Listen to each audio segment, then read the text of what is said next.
Video is brought to you by Diamond Pacific Tool Corporation. Diamond Pacific is America's favorite diamond tool, wheel, and lapidary machine manufacturers. For nearly half a century, Diamond Pacific has set the industry standard for diamond lapidary equipment.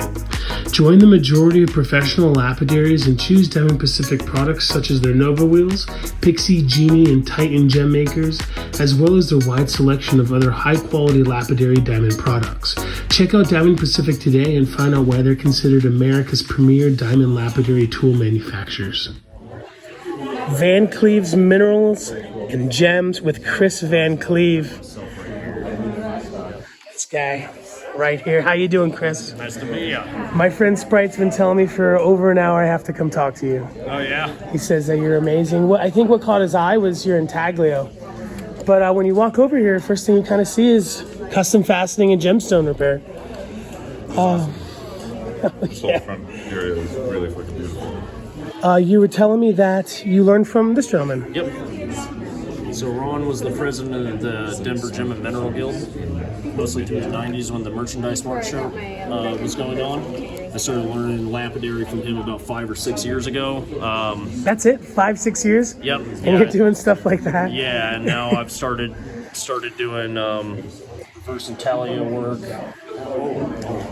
Am I saying it wrong by calling it intaglio? People call it intaglio. As far as I understand it, the G is silent. It's pronounced intaglio. Is it foreign word? I believe so. I couldn't tell you the origin. I apologize. And then I've started just doing repair work on my own just as practice recently. And Ron saw that I kind of started taking the initiative to do repair work and decided to retire from his repair business, and he's sending all his repair business my way. So I'm taking it on slowly, but I am starting to do repair work. This is a stone that I repaired that was a citrine that had chips on the corner. Whoa. I was able to just able to touch the girdle and recut the crown. This is explosive. Yep, it's got concave cuts on the pavilion, but I didn't touch anything on the pavilion. I just left the pavilion as it was and recut that. Was getting into repair intimidating? It was definitely intimidating, yeah. It has a lot of different problems you have to solve on the fly to be able to figure out how to do it, and every gemstone has its own kind of formula and recipe you have to come up with on it, so you have to just really get good at problem solving quickly to make it cost effective. Luckily this was just a scratched aquamarine on the table, so I was just able to do a repolish on the table facet and just made it a usable gemstone again just by doing that. These are a couple of topaz that I've recut here. The light blue one is a full recut. The dark blue was just refaceted on the ends. It was chipped on the ends, and I just refaceted about 4 facets on each end and retouched the girdle, and that's all I had to do to that stuff. How important is the girdle when it comes to facets? With cabs, it's kind of essential for the silver or the gold. Yep. Same thing?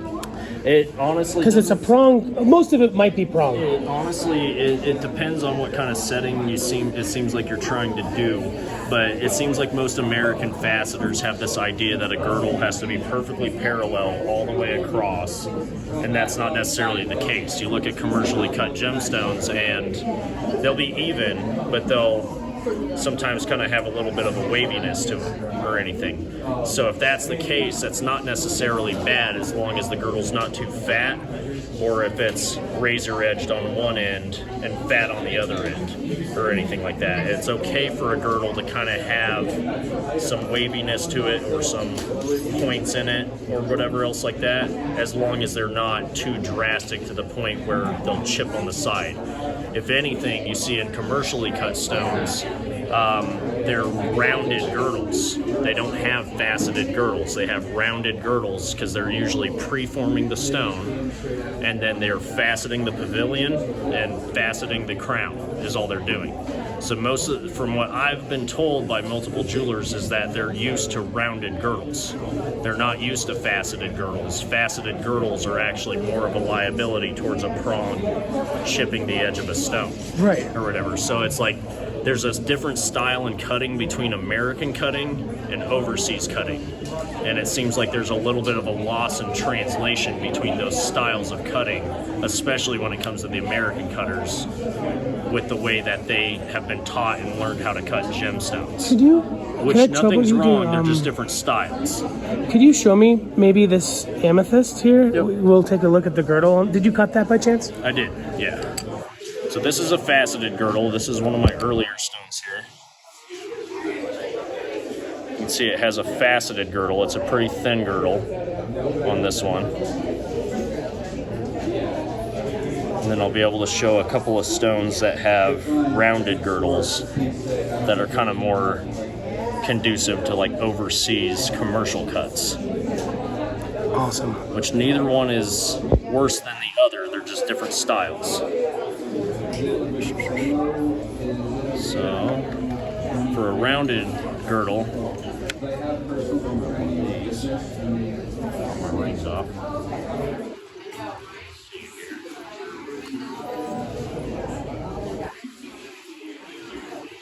This stone has a rounded girdle. It may be hard to see. Okay.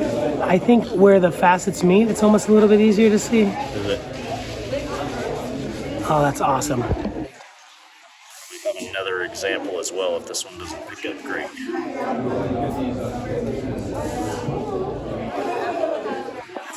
So I actually cut this stone in Boyd Fox's class last week out in Texas. I went and did a class with Boyd Fox. Oh, wow. I cut that out in Boyd Fox's class last week.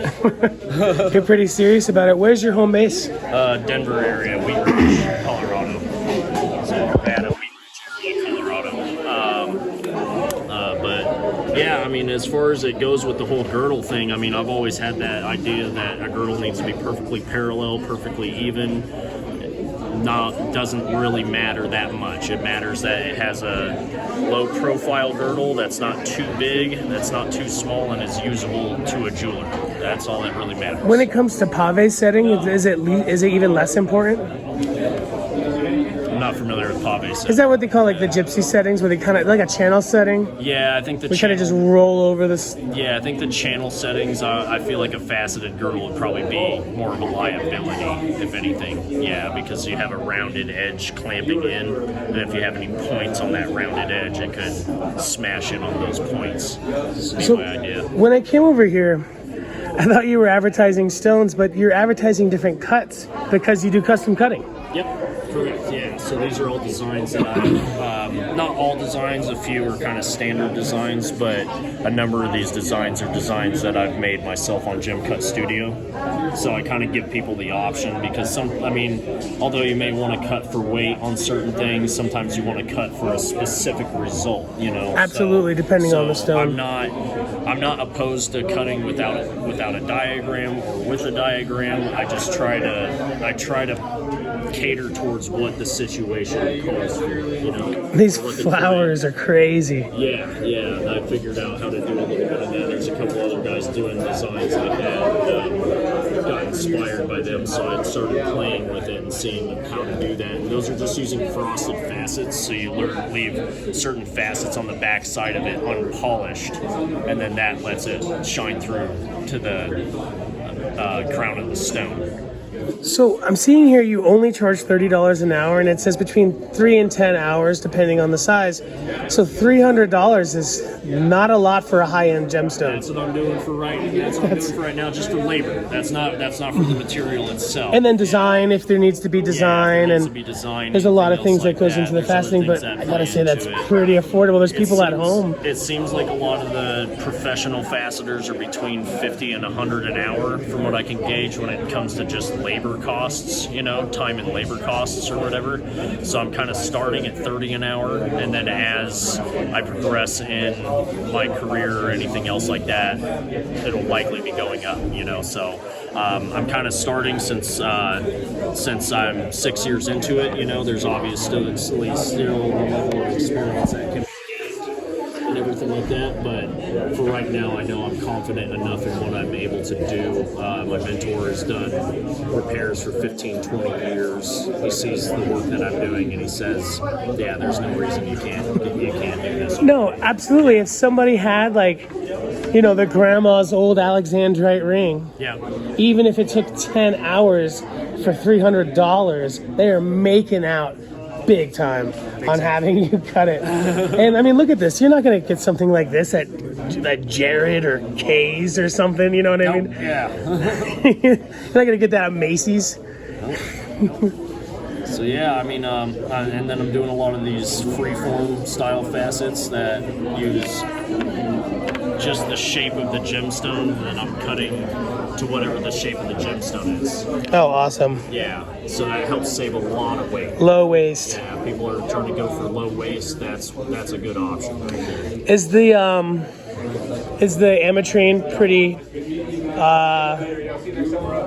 Is it hard? It's like is it fun to facet? It's like, yeah, it's really fun. That's probably one of my favorites, just because having the two colors split inside of it. Like, while it's still coarse, you don't really see it as much, but as soon as you get a polish on it, you get to see both colors just flashing in your face. I like that one a lot. And so, when you say repair, you're not just talking about, oh, the stone is broken. If you have an old 60, 70-year-old ring that's murky from being bumped up on glass tables, you can just bring the shine back, because you're not going to take that to a Diamond Pacific Genie to get your faceted emerald ring shiny again. And it depends on what it is. If it's a stone sticking out of a setting enough, then I can potentially repolish the table without having to take the stone out of the setting. But if people need the facets touched up on the side of it, then likely the stone needs to get taken out of the setting so that I can re-dop it up and refacet whatever needs to be refaceted. That is amazing. Yeah. So, would it be okay if folks at home message you via your email here? Absolutely. Do you have anything recut? Your grandma's old ring? Great grandma's old emerald that she brought back from Colombia in the 40s? Chris has got your back. Chris, what is your favorite piece here? My favorite piece here. Probably one that I don't have. It's hiding. Do you mind if I come around, brother? Come on back.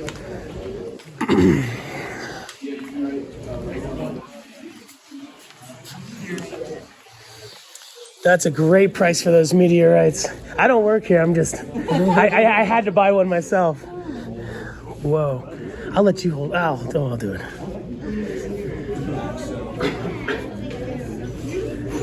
That is stunning.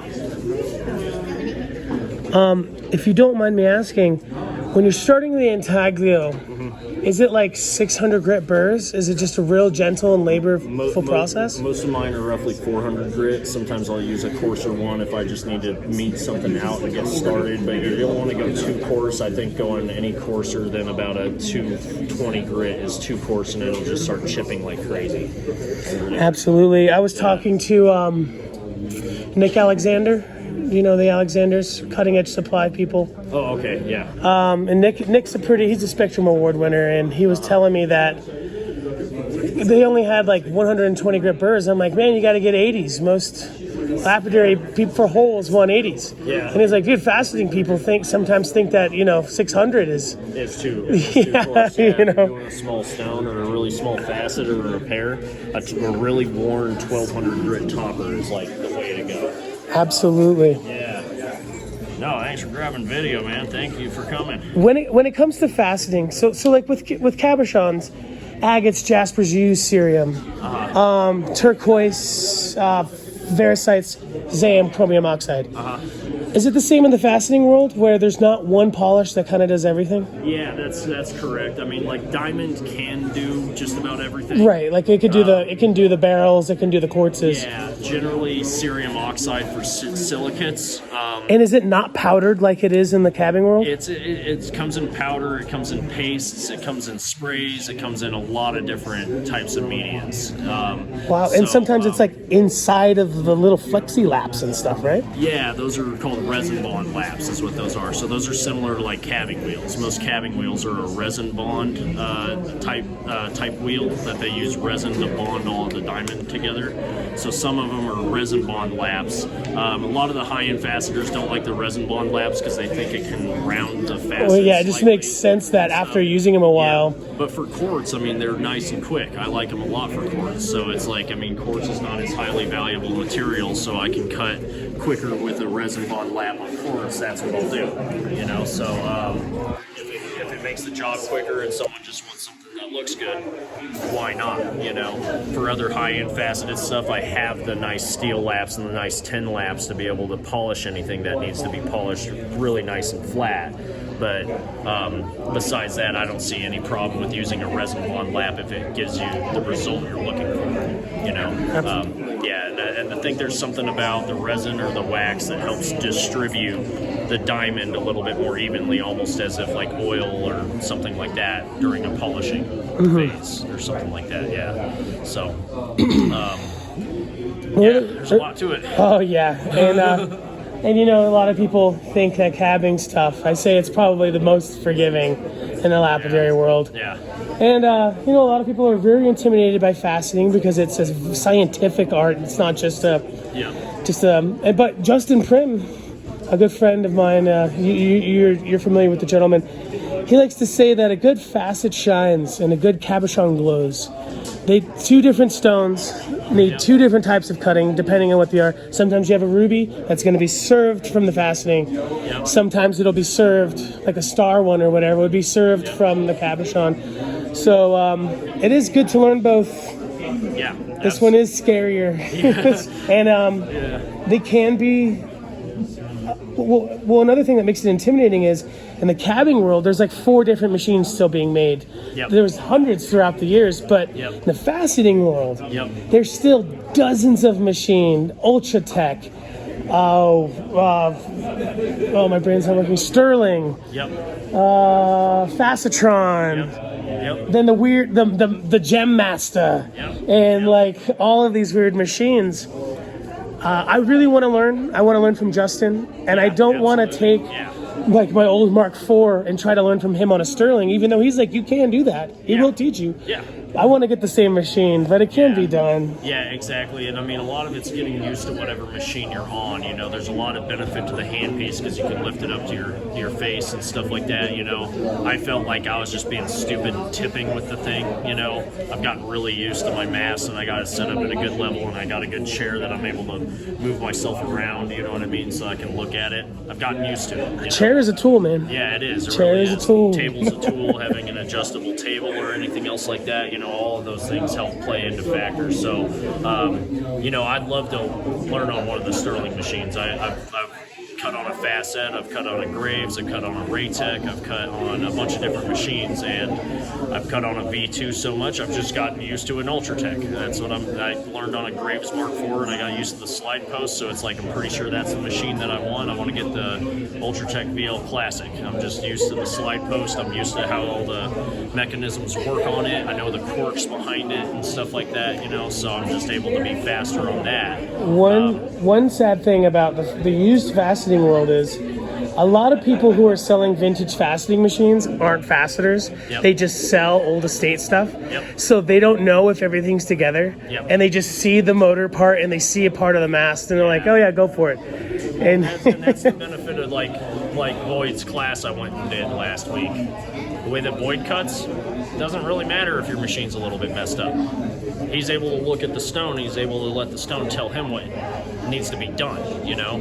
If there's a bearing out here or there, it doesn't matter too much as long as the mast and everything is nice and solid, you know? Yeah, I mean, at it's the like, at the end of the day, there's people using ox horns and pieces of wood. And, and like jam peg just sticks on sticks. Yeah, and just I think people overseas have trained their eye to symmetry a lot better than people have done over here, you know? Absolutely. If anybody can train their eye to symmetry, it just takes a lot of practice and time, you know? And maybe people with better vision have a better chance of getting it done, but who knows?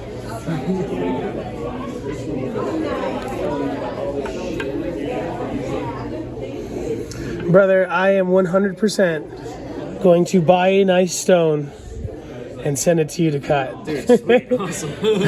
Absolutely. And maybe I'll pay you more if you could give us like a time lapse or something. Okay. Yeah. That would be awesome. Yeah, man. Definitely. I mean, just to see it just evolve. I'm doing this thing where I'm gonna buy someone sent me $20, and we're gonna turn the $20 into a Diamond Pacific Titan. It's like $3,700. So we're gonna trade it up. We're gonna sell it up. So I'm gonna buy something for $20, and when we get up to $300, we're gonna mail whatever it is to you and get it faceted, and then that should turn the $300 stone into easily well over $1,000. Yeah, definitely. No, I mean, and that's how I want it to be. Like, I don't want to have to take up so much of the profits that people don't want to come back for business. Oh, dude, if they can't make money off of you at $30 an hour, they have no business being in the business, and they should just be dealing with Sri Lanka and Jaipur, and there's nothing wrong with that. Yeah. Those are two different things. Yep. You don't send, super high-end stones to people who cut like the Montana sapphires. Exactly. They're really cheap. Yeah. So, some of them are probably stunning, but a lot of those get sent overseas, and they cut these cheap sapphires into something that's facetable, and it's something that's faceted and they can put in the jewelry. Where you wouldn't, other stones. You know what I'm talking about. I know what you're talking about. So being a Colorado boy, you got some Colorado materials. Colorado materials. Have you ever been up here? I have. I dug all of those myself, actually. Really? Yep. I hear it's brutal, bro. It is very brutal. I have about 5 years of worth of work in there, and I'd say 9 out of 10 trips I did not find much or anything. Oh my goodness. Yeah, it's tough. I mean, they dug really hard back there back in the day. It's high elevation. There's a short season.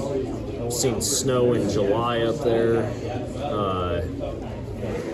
So it's but I got lucky. I got to go on a number of trips with a couple of claim owners up there a few times, and over the last 5 years, and still welcome to go up there, but I've been a little too busy with life and with work and everything else like that. So just kind of figured I'd bring a couple of my little finds for somebody else that might want something.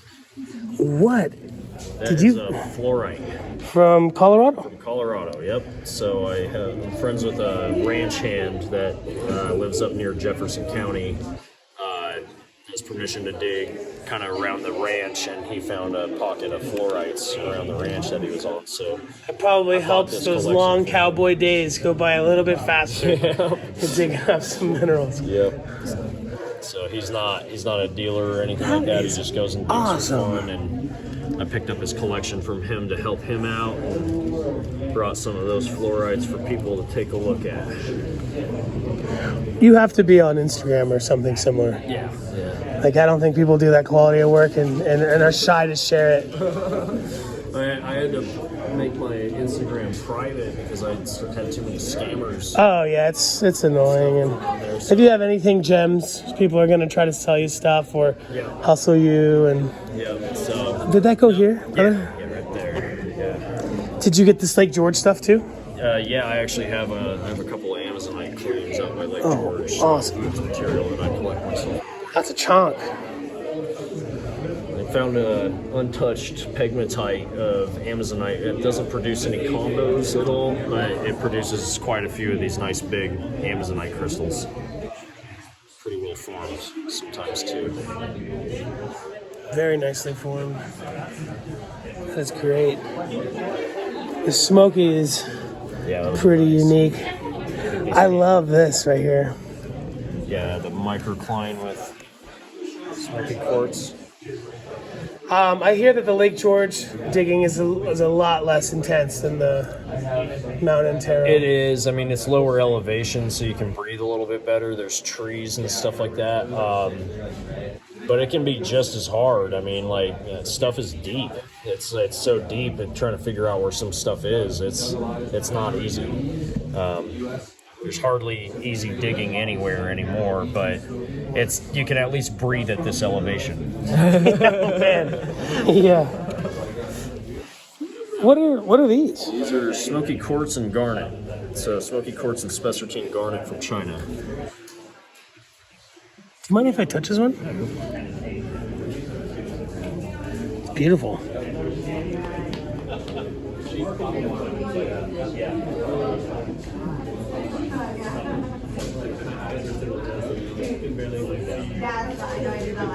I've never seen these before.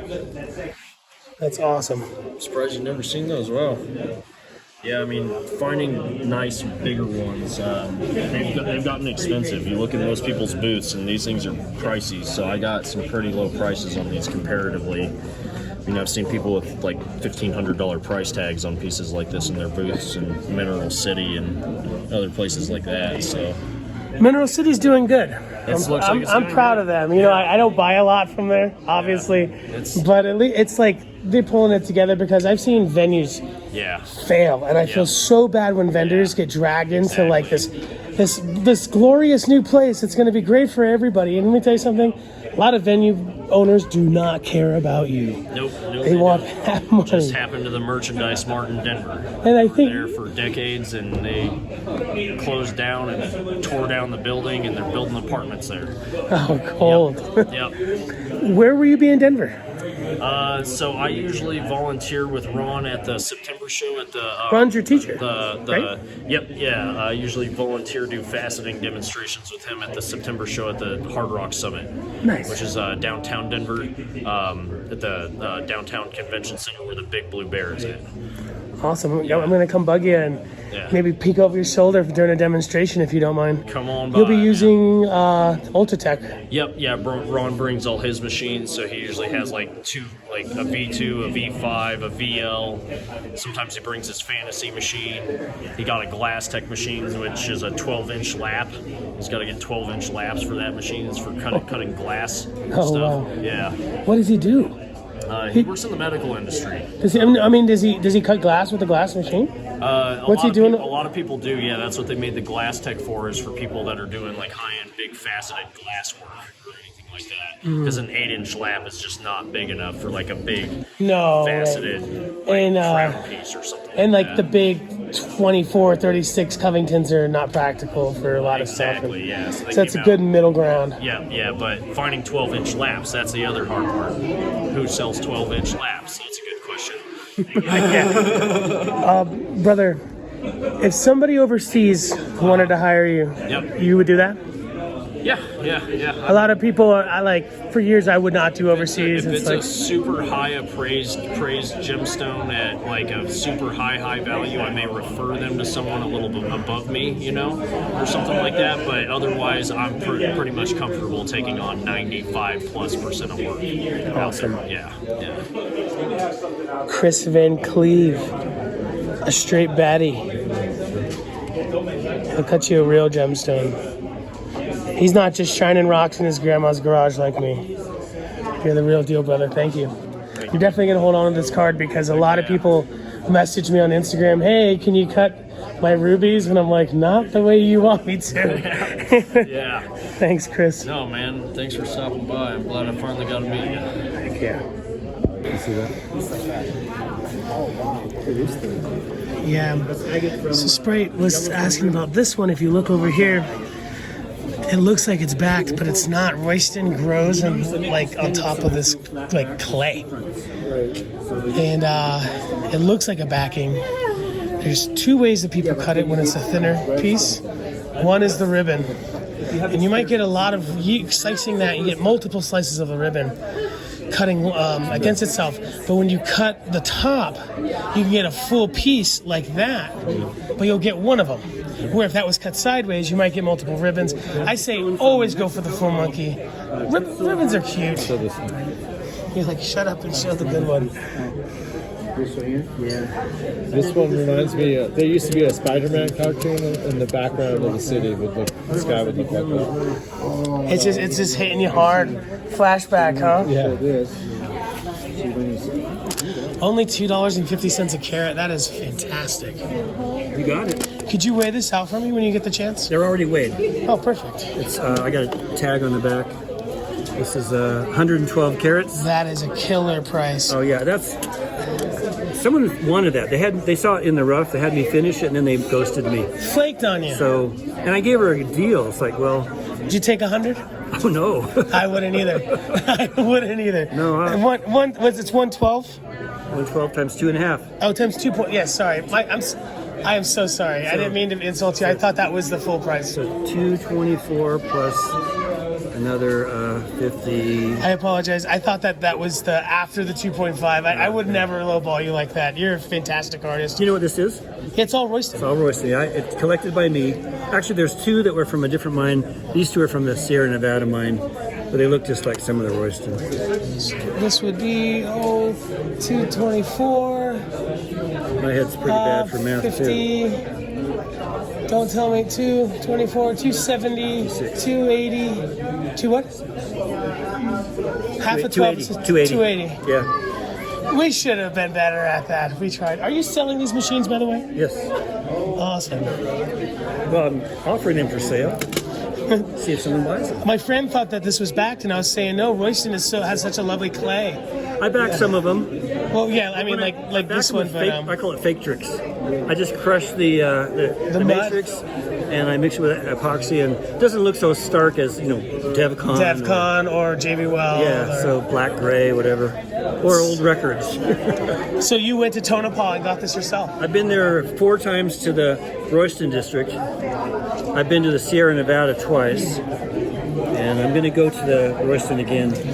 I was just talking to my friend about how like a lot of people might cut the ribbons to get more material, and I always say cut it long ways, get the big beautiful piece like this. Yeah. You might have been able to get quite a few pieces of the ribbon, but only one of those, and this is worth it. The ribbon doesn't do much for me. I got pieces that's like, I have to cut that ribbon. This was too thin to cut as a ribbon. The layer of turquoise is sometimes a millimeter, that's all I get. Absolutely. I have to be real careful. This one's also quite amazing here. Are you friends with the Audisons? No, I pay them. Oh, cool. You go on their website. So Do they still do this it? is going to be a ribbon, That's a pretty thick one. Yeah. It's a great looking one. Yeah. And this is what I got. I was there in May. This is my new stuff. And this is different. This is a different kind. It's very thick veins instead of the thin veins that most of the Royston is. Yeah, I'm not used to seeing that. If you would have showed me that, I would have thought that this was something completely different. Yeah. So this is from the Aztec Pit, and some of this other stuff is from High Grade Ridge. This is amazing. Yeah. And this was kind of crusty, and I cleaned it up, and it cleaned up really well. I was at Denver last year in September, and the Audison family where Tristan was vending with his uncle. I wasn't there, but you know the people. They were selling stabilized material, and it kind of broke my heart because for years it was just you knew it was going to be something like this, 100% natural and cool. But I guess it is money that they're not taking advantage of, and they finally started stabilizing it. Never seen it before. It kind of broke my heart. I find that I have to stabilize it for the matrix. The matrix is so soft. You got to beef that up, or maybe fill it in with my fake tricks. Occasionally, there's a little corner that's filled in. Something like that, I would imagine, would be quite a bit more, or more than 2.5 a carat because it's solid. Probably. It's just. Yeah, I have another friend that he sells online all the time. I'd have to learn from him. This is awesome because it's got a bunch of matrix mixed in. Just amazing. I mean, I'm a sucker for matrix. Me too. Pure blue stuff. It's like, is it turquoise or is it plastic? Yeah, and then and you're quite knowledgeable. Where someone you're trying to sell to, now you're trying to convince them. Yeah. You know what I mean? If you're even with some slightly different greens, if you have to tell somebody something's turquoise, you're working against yourself. And I can't thank you enough for taking the time to talk about these because these are off the hook. Do you have a card by chance? I have one you can take a picture of, but I don't have one to give away. That'll be totally fine. And I'm in Cedar City, Utah. I do this show every year, so is this you've probably seen me here before. Oh yeah, we chatted last year. Okay, all right. Oh, sorry. And they give me this awesome spot next to the door. Yeah, you got a killer spot. I don't know how dude. I got so lucky. Last year we were talking about drilling holes, and I think I must have bugged you about if you used a Gunther, like our water swivel or ultrasonic. And this Covington, so this is old. This is for sale. They still make these, I believe. Yeah, they do. But this is not a new one. Nope. And this is the bit that I use. And if you want to buy some bits, I got a bag of 6 of them for $5. We're 2 different sizes, just to get you started. That's awesome. It comes with a foot pedal. Yep. So it's pretty fast. I think it's like 15,000 RPM. 20. I don't know the top ends. It might say on the motor. Oh, they put their own little thing in. This doesn't say. What's the benefit of this over like a rotary tool or a Dremel? You don't have to hold the machine. True that. And then all you have to do is you put like a glass dish or whatever, you immerse your thing in underwater, and you just pulse it. You drill a little bit, then you let the water wash the swarf away. Yep. I've drilled a few hundred of these with this drill, or similar. I have one just like it at home. What are you asking for it? 200. That's a good deal. You know, someone can start a whole drilling business, get $5-10 a hole, and just sit there and drill all That's a day. lot to pay. I just buy a drill. I charge $5 all the time. Really? Oh yeah. At a show or like?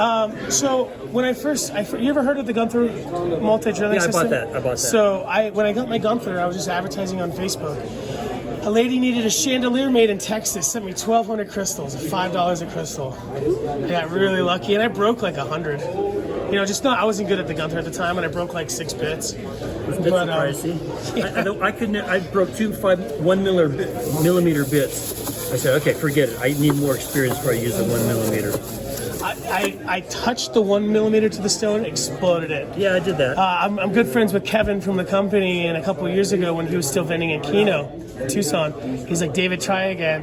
And I used his drill press. I was using a Harbor Freight. I tell people, the better the drill press, the better the Gunther's going to work. If you're using a Harbor Freight and the thing's shaking around, you know what I mean? So now I use a really nice old Craftsman. What are you asking for this old beauty? 175, and I've got 7 discs. I think it's 7. Spin-on discs. Is this a Diamond Demon? No, it's a Lorton. Oh, I should have guessed by the color. And then I've got a bunch of diamond things. So each one of these is dedicated to a grit. This is 3,000. So yeah, you get all this for 175. That's a good It's deal. not very high powered. I wouldn't cut agates on here. Mm-hmm. I would say this is your polishing machine for small stuff. Perhaps making cabochons instead of slabs. Or instead of polishing whole slabs. But even instead of doing large cabs from scratch where you're grinding down a big piece of agate, you can stop the motor if you've got too much pressure. It's kind of a wimpy motor. These are already weighed out to a pound? Oh, some of them are like, oh, okay, no, they're weighed out different. Oh, wow, some are marked 450. What do you know? A bargain. Did you harvest a lot of this material here? No, this is slabs from my garage. I bought a couple of estates over the years. So these are just slabs I think and beginners might like. Absolutely, there's a lot of great stuff in here. You get a whole pound for $5. You make your money back on the first cab. You make your money back several times off the first cab. Yeah. I mean, if you sell a cab for less than $5, you're crazy. Yeah. I never sell a cab for, like $12 cabs occasionally. Not many. When it's fast and soft and you can get it done quick and it takes a nice polish, then you can pass the savings on. But something like those agates and jasp agates, those probably take 45 minutes, an hour or more. I can do a single-sided cab in like 35 maybe. But I do these double-sided and I got 2 hours in each one. If you don't mind me asking, so for your hard stones, are you using the traditional 80, 222, 8600, 12, 3000? Almost, but my first wheel is sintered. And I went with a 60 grit. Just to get one grit coarser for sintered. In my opinion, sintered feels a little less aggressive at the same grit. So 60 is almost like 80. Right. Because if you use a plated 60, you're going to have stuff flying in your face and blah, blah, blah. Because it's not, you got the diamond mixed in with the bronze. Whereas with the plated, it's all. Oh, that's what it is. Because it's interesting. But that layer is gone in 6 months or whatever. Hi. You're a really talented dude. Thank you. Brilliant guy. What's your name? I'm David. David. Pleasure to meet you. Pleasure to meet you, Lynn. I'm gonna go get some cash. I would recommend going to Go and get your own. It's a tone-up pole. You know, there's a lot of rumors that they're not doing it right now. I just did it 6 weeks Well, ago. then, heck, you know. You go to, and I heard this rumor in Tucson, so obviously it's not true. AutistonBrothersTurquoise.com, and you can sign up there. And they have a deal where all day is, well, it's all day is $300, but if you go with 2 people, it's $250. That's wild. I know. If I got that one piece Right, then that that pays you for the got, day. it pays for twice. It pays for both of our day. This piece? Yeah, if I got that, You think there's $500 there? I think there's $600, $700 there. It's not Really. So here's the thing: high end. It's now, especially since, and this is just my opinion.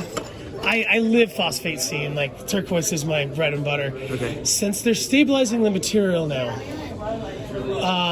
it's gonna make roasting a little bit weird for some people, and they're gonna be after these rock hard solid things, and that's rare. This is hard. Rarer than rare. Like this is rare. It's going to become more rare because they're going to be stabilizing stuff. Here's the thing: the ethics ends at the Audisons with the stabilization. They'll tell you it's stabilized if they're doing it good, like the Zachary method or something that doesn't have glue all over the top. The next person's not going to be as nice to a lot of people and sell it as non-stabilized. We'd probably be able to tell. You know, we've got weird turquoise people, and we could tell, but. Sorry for rambling. Yeah, I think that's It's the more second than time I've heard the $500. Zachary method. What is that? It's considered one of the highest qualities of turquoise stabilization. You can look it up online. Is it It's what the pretty Kingman secretive. people do? Yeah. So it's them pressure, and- not vacuum, right? I wish I knew. They put it in a pressurized container and they leave it for a month or something, or more, maybe more. I don't know. Supposedly, back in the day, it even was messing up like GIA and stuff. It was so good. Oh, they couldn't tell. And yeah, like, you know, the worst is probably the paraffin wax of the early Hubei's and stuff. But with that you wouldn't get globs of glue on the top. Like, I buy a lot from the Rubalcaba family. I make my living off of that family. Okay. They're turquoise. I mean, I just don't have the clientele for a lot of this beautiful stuff. Okay, I've seen them on Facebook. And that stabilization method's really good, but there's a lot of stuff on the outside. The Zachary, I believe it doesn't do that. Okay. Like the paraffin method. Okay. And I'd love to know somebody you can mail it away to, because I would be buying chalk all day long and sending stuff away. I'm not afraid to I stabilize. understand that Kingman, you can bring them and they'll do it for like $25 a pound. Really? It's not bad I've at heard the all. rumor. That's a good rumor. This, I'm sorry, I didn't know if the people were over there. This bacon opal, it's from Utah, I believe. Yeah, Milford area. And I heard, and let me know if you heard it, that it might be the youngest opal ever discovered. That they sent it away for an analysis. Okay. And some people call it a halide opal or something. Is that what it is? Yeah, I don't know what that means, but I don't this know. one is we call bacon, and then sometimes you get this clear layer we call satin flash. Some people call it like bubble too, right? Here's one little stone of the satin flash on the bottom here. Oh, look at that. A little mother of pearl color sometime in the bubble. And then this is Ethiopian. Very nice. Did you make the setting? Yeah, and then Emolite, Canada. Totally Not awesome. good light in here, is it? In a good light, this looks great. I had someone walk outside with something, they came back and bought it. You know? Is this 60 grit? Yes, it is. Do you know the secret about 60 grit? Is there a secret? It's the agate cutter's secret. So a lot of people will go 80, 220, jump from 220 hard down to 60. 60 Sounds crazy. 60 soft? 60 soft. Okay. Some people will go straight from 60 soft back to 280 because the 60 soft is slightly less aggressive than a 220 hard. Okay. And then you can jump, it takes 2 seconds, you zip off those 220 scratches with the 60, jump straight to 280, and you're polishing agates and jaspers as fast as you're cutting turquoise. Wow. Okay. So, like, I love the 60s. What's the price? $40? $40. It Yeah. pays for itself, one cap. I don't know the brand. Maybe Crystallite? That's Rentel, I believe. It's a nice hub. Yeah, it's a good hub. I think it's Rentel, which would be maybe $80 or something. Okay, so half price. We got it in the States. Oh, these are cool jades. Where do you think these jades are from? Probably tough to tell. Those are cool. You got the good stuff, Lynn.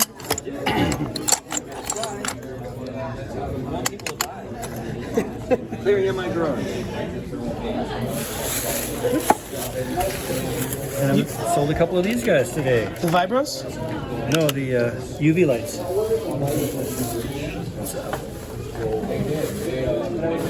Pretty nice, but what's cool about it is you charge it without taking the battery out. You just plug the that is USB nice. in there. And it's USB-C? Yeah. That's nice because they're ousting the old USB. USB-C is the... And this has got, I don't have too many rocks that I planned for. I wish I had some Tiffany. Tiffany's really cool. It's got a real good That green. one's playful. Yeah, that's just the calcite, right? The crust. I don't really do this, but other people like to. There's some life.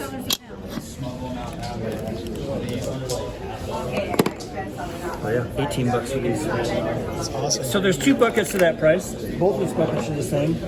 Lynn is super cool. Knowledgeable guy. Obviously a lapidary baddie. If you want to look at it, we can look at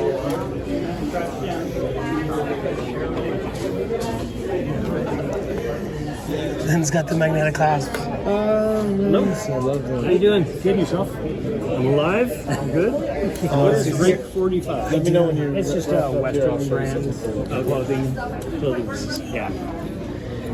Is this a Royston piece here? Yes, it is. Wow. That was my first trip there in 16. Nice little nugget. I kind of Beautiful helped, I nugget. took my Fordham and went in there and kind of carved between the turquoise pieces. Is this Kingman here? Yep. Actually, it was sold to me as Royston. I say, no way, that's not Royston. Stunning. It looks like Kingman. So, Yeah, it does look like Kingman. It's absolutely beautiful. yeah, Better than most people's Kingman. that's true. Yeah, a lot of Kingman doesn't do anything for me until it gets to be really pricey. Spiderweb stuff.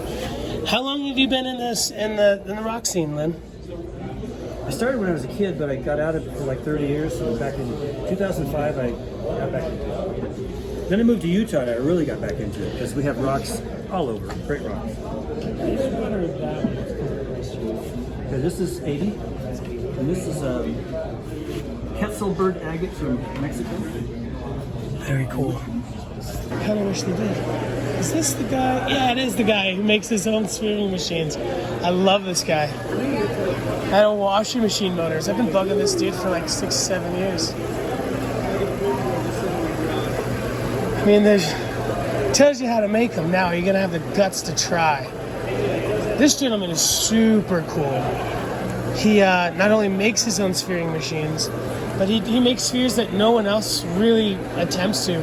This gentleman was one of the first gentlemen in the industry that I've ever seen to like make Fordite spheres. How you doing, brother? Good to see you. Do you have any of those this year? You do. I've never seen anybody do it before you. I don't think anybody. I don't know if anybody is still or not, but anyways, as far as I know, is the first one. So these are surfite spheres. I've never seen those either. Is your website pretty active? No. The easiest way for someone to contact me would just have them send it to me on my email, Perfect. and just put something in there about rocks, and then they know it's not spam. Fantastic. So, what was the trial and error like for this? A lot. Really? I didn't know if you just got it right the first time. Or... No, what's really challenge on the Fordite is getting a shine, because once you get to a certain level of diamond, it just smears the paint, and so you lose the shine. So you can only go up so high, and then since it's artificial, what I did is I found some automotive clear coat paint, and I put a coat of clear coat paint on the outside, because that's really how it's designed. That's brilliant. I've heard a lot of things like somebody's like McGuire's headlight cleaner, and I'm like, well, wouldn't that melt the thing? That's what I use for this. Really for those? Yeah. And another Your person. headlamp cleaners are plastic. They don't make It's them. Lexan, and it's real fine aluminum oxide, and that's what really works good on the surfite. And another person told me like turtle wax. Again, it's another wax, has aluminum oxide in it, right? And again, I the other one I would always use is you ever heard of Carnauba wax? Oh yeah. So Carnauba wax, again, it's paint, so you just use any kind of car shine product and it will shine it up. I can't get enough of that machine. Still kicking. Yep, still same shit. Every day. Every time you see me, it's still on, right? Do you take a card by chance? I do, I just don't give them back.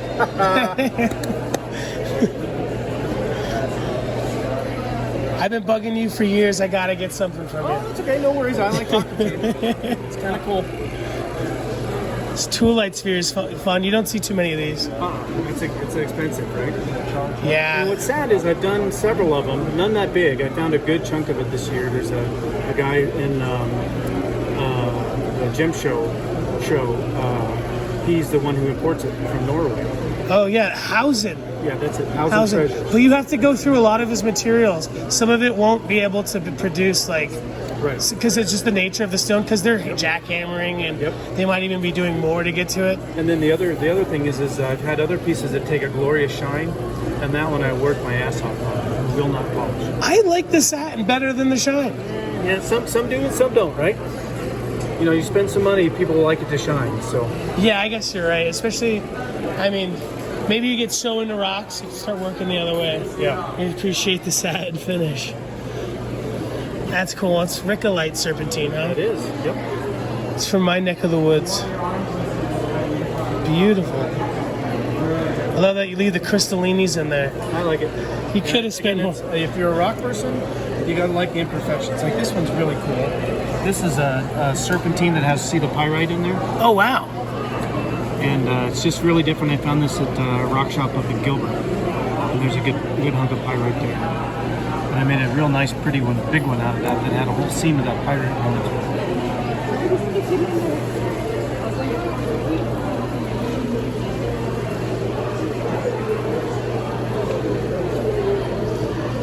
That is awesome. Is this Burrow Creek here?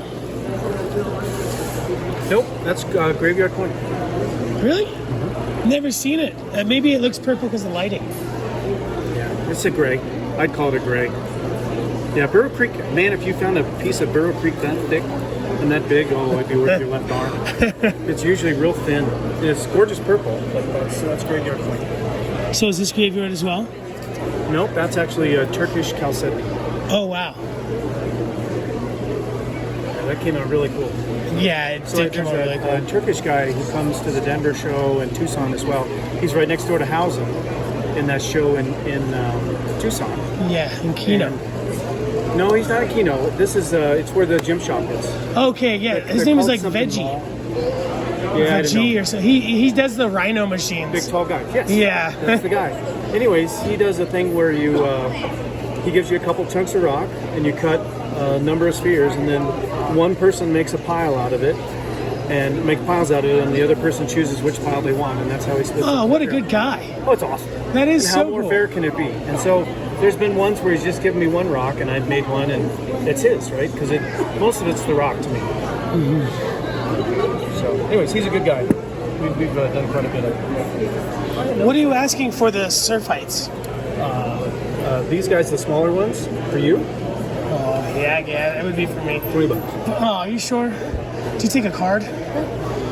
You can charge tax, obviously. I mean, Oh, well, I have to on the card. cool. I gotta get it because you have lots of beautiful stuff, but I wanted something that is pretty unique that Yeah. kind of you're only doing. So far, right? But you get a native of Buena Vista there, and you call it a Buena, and they get really excited. So I was just talking about these machines. These are washing machine motors, right? From the 70s. From the 70s, not the modern Whirlpool Maytag. Well, look how long they've lasted, right? The washing machine now is rusted away in a junkyard somewhere. And the cool thing is these are Von Weiss motors. I have one of these. I have two almost identical machines.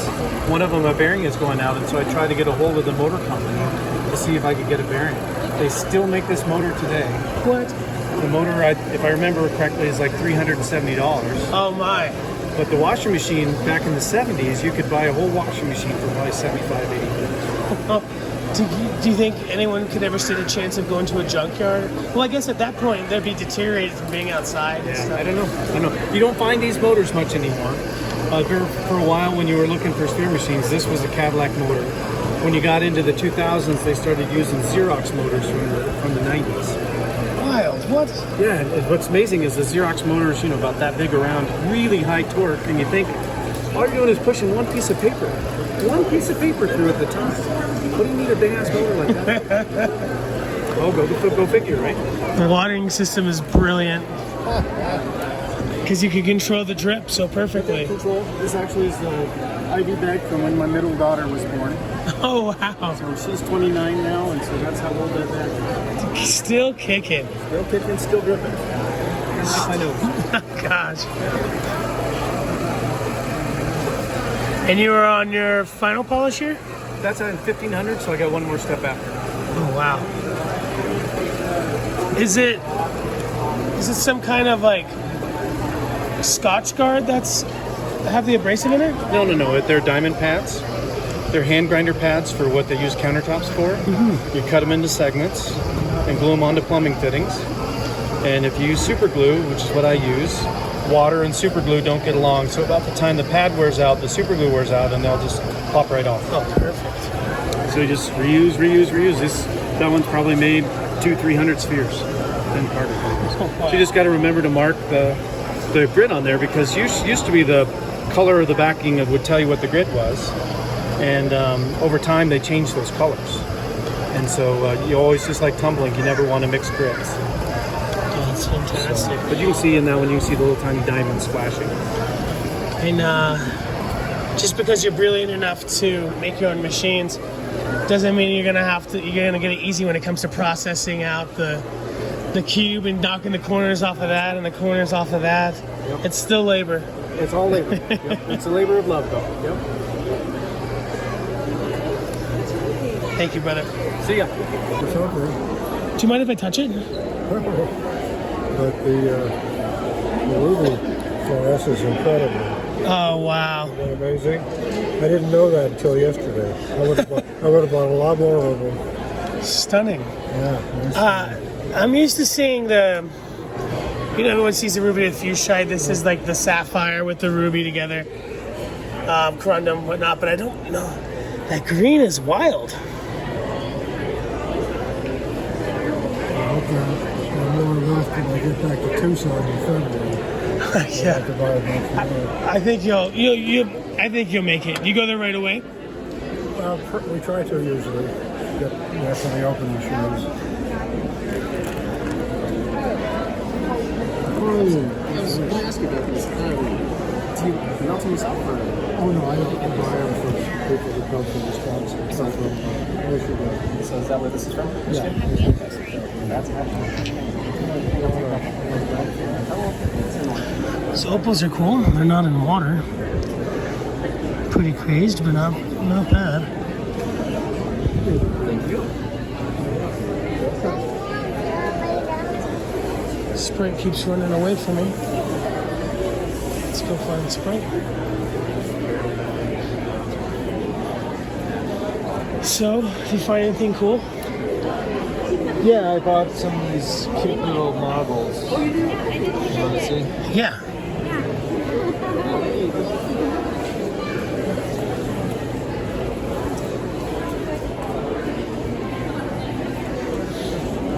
The pink ones? Yeah. They rotocrosate? No. Probably those ones. They're The marbles that I got. This is It's Toolite? Oh yeah, Oh yeah. So tell me, Sprite, what's the difference between a marble and an undrilled bead? Got no answer for you. An undrilled bead is way more fun for sure, though. Beads are every day. The fact that it doesn't have a hole, I think it's fun. I mean, it's not a marble. It's a mini sphere. You need to make an even smaller stand for it, like a real tiny stand, you know. I don't know. Not me. Are you a Toolite fan? It doesn't do anything for me. And I honestly, I didn't even see those the whole time. I like the other I gentleman went straight had, for those little rose quartz. had a one that wasn't polished. It was satin, and I think it lends itself to the material really well. A satin finish. Satin finish. Well, those are the darker ones. Those would be considered a higher quality than the bright lighter pink. I like the lighter pink. Can you see Vikings wearing? You know who make these? So 25? The Armando family. No kidding. Yep. That sticker would have said Huncho Mexico. Oh yeah. She's the mini this sphere Lapidary? lady. It sure is. Looks like it. Could be Chari. Oh, thank you so much. I love all her mini spheres. Lapidary? Yeah. How much are they? Nice. Those are 3. So 3 each. Yeah. 6. Oh, I want to buy them. I'll give you 4. Screw this guy. I'm just Give them kidding. to him. No. They'll pay him. No, sorry. So 6. Will you do these and one of these for 10? Sure. All right. And I ran out of the other batch. So. Oh, I'll just put it with the one that I have. Perfect. What are these? And introduce yourself. This is Lapidary Dave over here. Hello. How you Hi. doing? Nice to meet you. Are you in Durango too? No, I'm in Taos. Okay. All right. I'm in Chimayo. Smile. Okay. And Dave here is the top lapidary, dilapidated. Lapidary dingus. Nice. No, I'm nothing. He's just being silly. Well, nice to meet you. Pleasure to meet you too. Thank you. So 10. I like your Toolite chips. Thank you. Aren't they cool? I want to eat them. It might taste like teeth, though. I don't know if you really Teeth? want it. Yeah. Because they worked on a dental thing, or No, because that's the only thing you'll feel is the teeth breaking. Oh wow. All right. I'm thinking like there's this like chemical thing, you know, that's going on that I don't.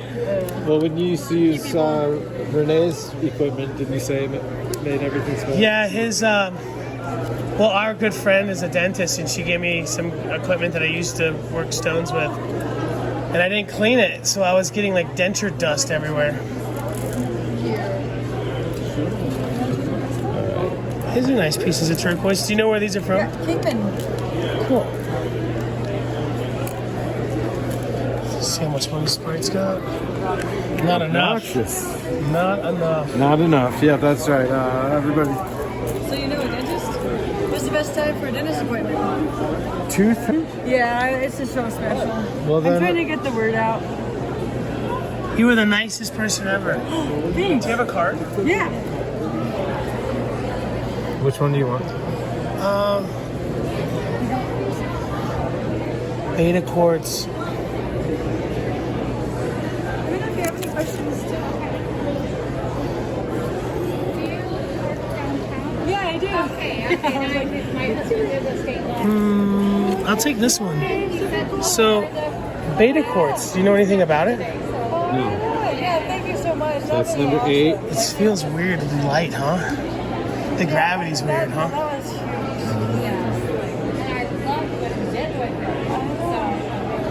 1, 2, 3, 4, 5, 6, 7, 8, 9, and you got number 10. I didn't bring those out. They're at the You've seen these before?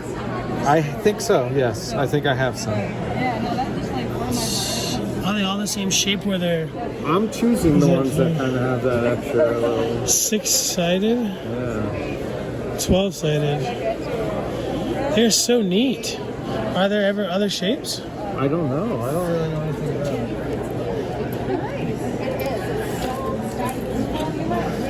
Those are beautiful. Thank you, Sprite. And my favorite was jade. I like jade and citrine are my favorites. This lady's so nice. Did you find some? Yeah, I can't thank you enough. You're welcome. I want to show you these. This is a blue-green jade from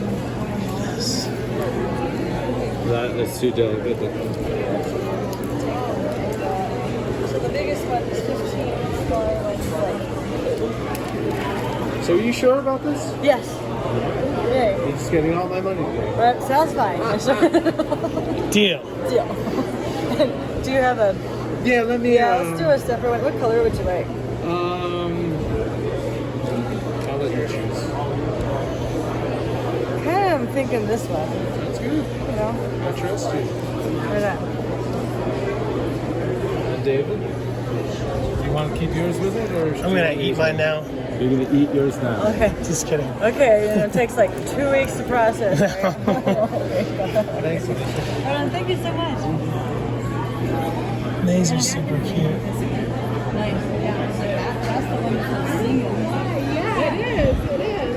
These sujis are really nicely done. $12. That's so cheap. And it's just such an interesting place to find it. So I really had a good experience with this place. And you found them yourself? No, I didn't find them myself. I go to Tucson, so like all the mining people go to Tucson. Yeah. And you know, and I just kind of find my people too. So you never know. Yeah. You're gonna see them.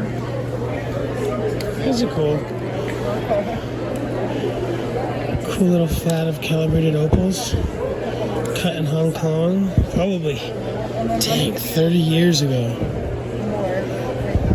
I said 6. No, I said 8. Sorry. Yeah, so I'm hoping we'll find some fun stuff like in. Those are neat. Something special about calibrated stones. Say what?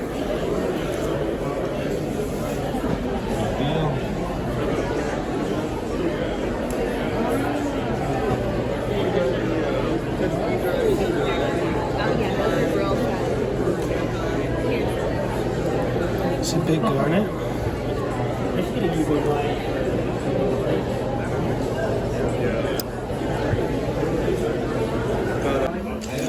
Alright, folks, we're back. And we're picking out a pound at least of this kingman here. $160 a pound from the Ruvalcaba family. Ruvalcaba, I can't say it to this day. I'm practicing though. But I cut a lot of this stuff. I charge between 50 cents and $1.50 a carat depending on the quality and the variation. So what I'm trying to avoid is, let's say, so something like this, it's beautiful. Okay. Good blue, but not the matrix I want. In America, matrix is like part of quality. You know what I mean? You don't want something overly brown, like that brown right there, that'll cut out. But if that, like say you're cutting and that's what you got, you would want to avoid that. You would end up, that's a bad example, but you don't want it too brown. Something like this, big, beautiful piece, beautiful color, but the bot troidals there. It would be almost like a sin to cut that away. Specimen. Right, so on this piece, I would cut it that way, make a bot cab, half the bots. Okay. And, but for my style, that's what I'm avoiding here. And then there's some concave pieces.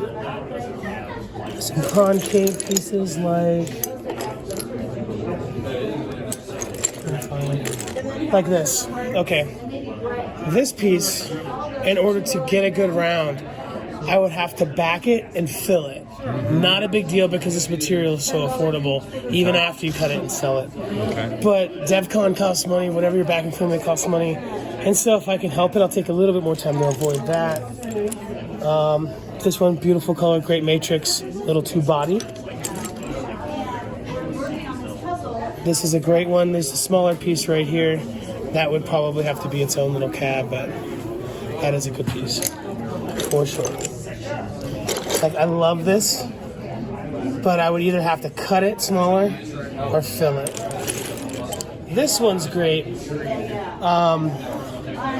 but the way the stabilization is, I would have to process it a little bit more. Like this piece I would cut in half and use the two sides that were sliced flat as the back and then cab that. Okay. But it's this one's been hit a little heavy. With the glue. Yeah, it's been shot pretty hard. So even though that is stunning color, probably some of the best color in this bin right here, that's what I would avoid. This one's really good, but I would be paying for the big chunk there, which is not bad. It's $160 a pound. That's just over half a pound. So it pays for itself. I'm just being picky because I'm poor. That's okay. But that's what I'm doing here. Like, this is a great low battery. It's okay. There we go. This one here, great piece. Wouldn't want to fill it. Right. So you would cut that, then cut that in half. This one would be one. Yeah. That would be one. You'd cut that in half. Okay. But you're not gonna. No, not if I have the chance, and I'm not bugging Sprite too much. Like, I'm not trying to. No, I should be filming now, because that's why we're here. But I mean, you got to get it when it's good. I checked on the dog. She's sleeping, so we're okay. You know, one thing about even when you buy from reputable dealers like the Ruvalcaba family, when you're asking for 10 pounds, how do they know what you want? You know what I mean? You know, you could tell them roughly size, thickness, and dimension of color, but you know, they're not going to just scoop. They're going to do the best they can, but you got to pick it out in person. You're the only person who knows the way you want to cut it, so that's why I'm wasting my film. This one's perfect. It's tough. It's going to do that like 5 times more. I won't sign up for iCloud, so it'll just pop up in the middle of things. So like when the live video yesterday froze from the show, that's what it was. And so I'll usually try to film where the camera's facing that way so I can see it and go touch it at certain times. But anyway, this one's perfect. One cabochon, I would just flat lap that side. Good to go to cut. I can even see the shape there. This is probably $1.20 Okay. of rough, and it'll probably produce a $40 cab. All right. Sounds good.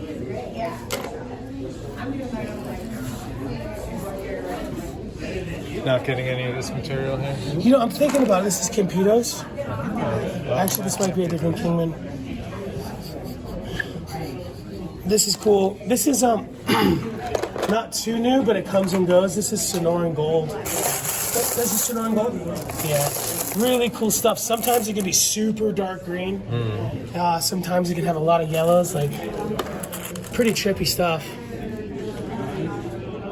I like that this is tumbled because I bought a couple nuggets, and when I cut inside, it was pure baby blue, which is fine. Almost all Sonoran turquoise has to be stabilized. Okay. So there's nothing wrong with stabilized Sonoran because it has to be.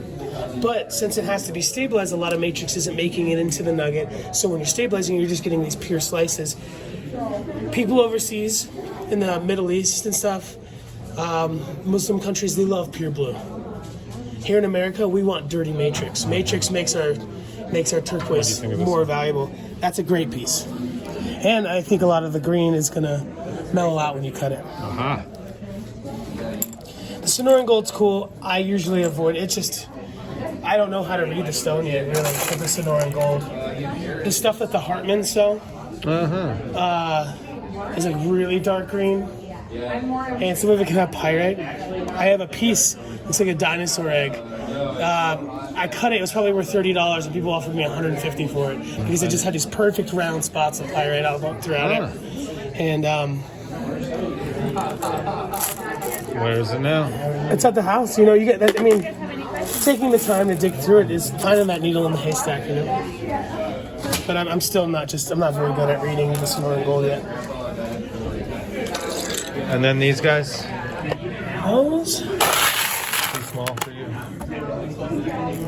Yeah, but what are they? They're, I think it's more Sonoran. I don't know. Is this Campitos here? Yeah, that one's Campitos. Yeah, nice stuff. There's like 20 different colors of Campitos. Some Campitos can almost look as dark as the Nakazari with the heavy pyrite. Back in the day, Campitos was known for being the poor man's Sleeping Beauty. Because it would be such a bright blue. Yes. With now it has its own identity. Sky blue. Like, it has its own identity now, and I love Campitos. Like, that's some good Veracruz, huh? Do you like the dark stuff? I do.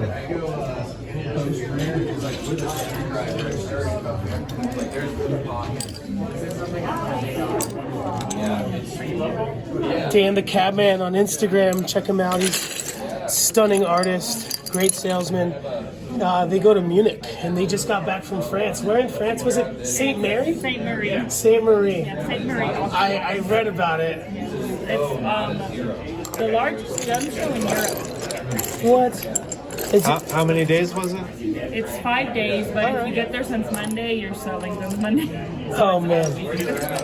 Is it pretty good? Like it's. Yeah, it's good. It pays for it to like. Yeah. If you're considering it again next year, maybe like. Yeah, this is the second time it went in, so it's good. This one here, it's thin, but not too deep. So if you filled it in, you're not gonna. It's still more turquoise than.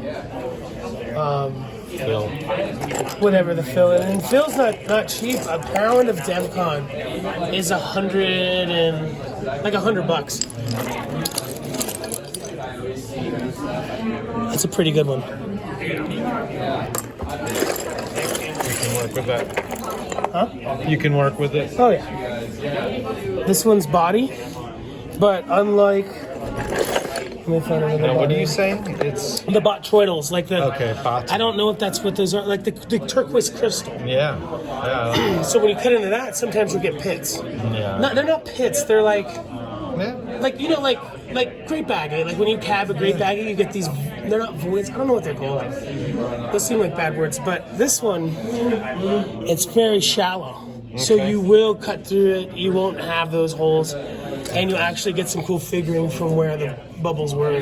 Okay. So that's a killer one. And we're splitting hairs here over something so affordable, but it's fun for me. That's one that you wouldn't want to fill. Yeah, I think you've seen that. You one would have to already. cut it, but it's so lovely green. That's a special one. And what about this one standing up right here? Oh, that's got a lot of thin. Well, yeah. Not only that, it's fine. I don't like teal. Teal kind of looks like this right here. This is stabilized Chrysocolla. I'm gonna buy this nugget right here. I'm gonna buy this one right here. Okay. That's Chrysocolla, right? Right here. Yep. It's just teal. It's got a great look, I like it. but it's not turquoise. And like in the turquoise world, if something isn't this color right here, people aren't gonna know what it is. Green turquoise, you have to tell somebody it's turquoise, Yeah. and then you're fighting against yourself.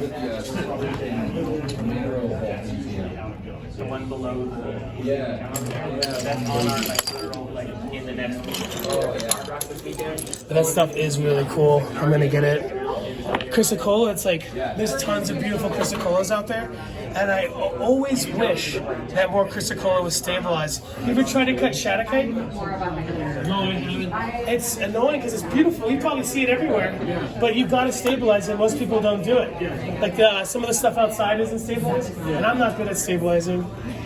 But yeah, I just the fact that this is stabilized, it's worth it to me, 100%, because it's gonna produce. That's lovely, I like it.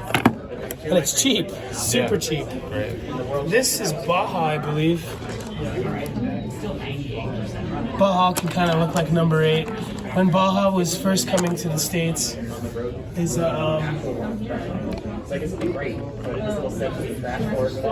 when Baja was first coming to the States, they were calling it Mexican number 8. That did that, and I was doing 125 a week, but I was doing like bear crawling a mile. I was doing This is my stuff, great color. This is Campitos, I believe. Okay, man. It's so tough to tell. There's over 40 different variations of Kingman, and Campitos is dozens and dozens.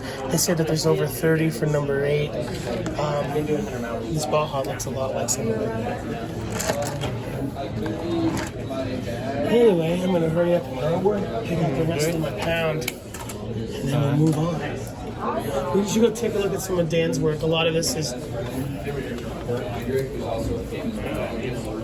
Dan's cutting. He's not just great at doing good cabochons. What's a good cabochon? flat back for incorporating into jewelry. Perfect girdle. A lot of people don't make girdles. We were talking to somebody earlier, the young man. Okay. High-end turquoise, no girdle. So the silver is going to kind of roll up there, and it doesn't look as very pro. They sell some silver work over here, and you can see where the girdle really is important. You need a good 11 degree. Dan does really good job on each and every single one. You can pick any piece. Perfect girdle every time. Some people just cut to sell rocks. Every piece that Dan cuts, it's meant for jewelry. He's really good at hearts too. Hearts and stars. And he's making thunderbolts. Did you see those? And he's making the thunderbolt things. I like the girdles on these ones.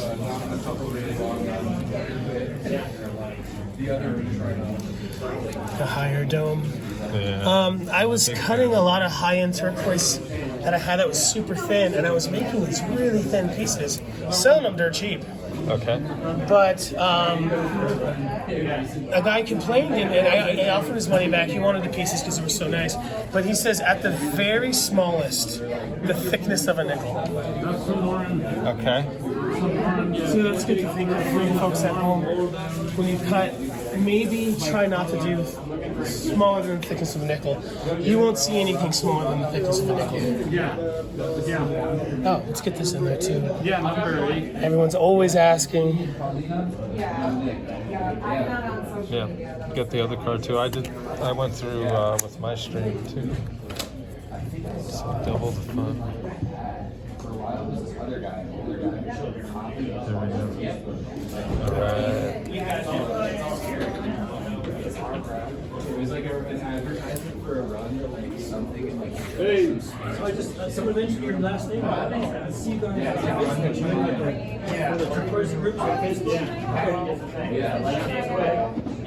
Yeah, these are the guys that Tucson too? Yeah. Denver? What side? Okay. And I saw a picture. Yeah, it's the movie poster. You guys having a good show? It's going well. Yeah. Those are awesome, dude. He's a good guy still. Like, mine are, I mean, How you doing? they're a little bit shorter.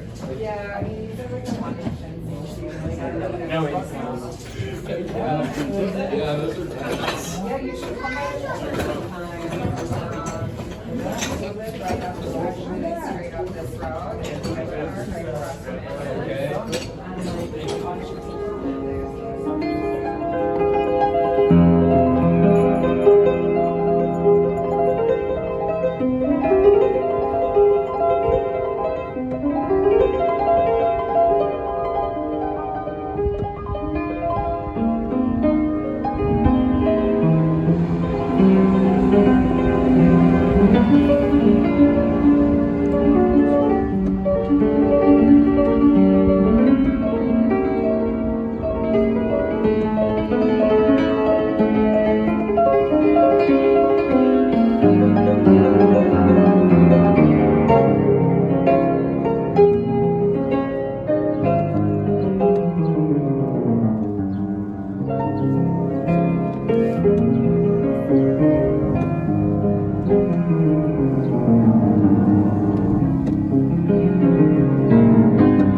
Thank you so much.